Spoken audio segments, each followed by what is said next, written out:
Hey guys, कैसे हो आप लोग। उम्मीद करता हूँ अच्छे ही होंगे।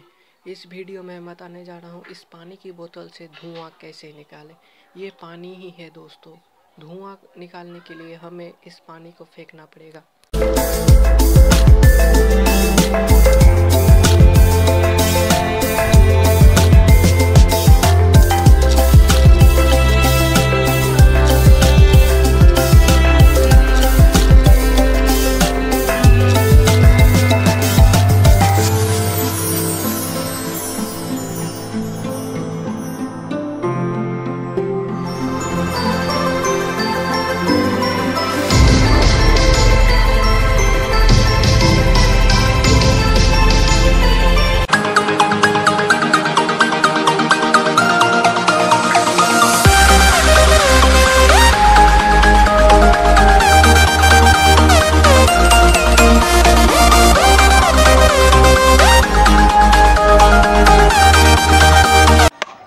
अगर ये वीडियो आपको पसंद आया तो लाइक कीजिए, शेयर कीजिए, कमेंट कीजिए। अगर इसी तरह की आप वीडियो देखना चाहते हैं तो चैनल को सब्सक्राइब कर बेल आइकन को जरूर दबाएं।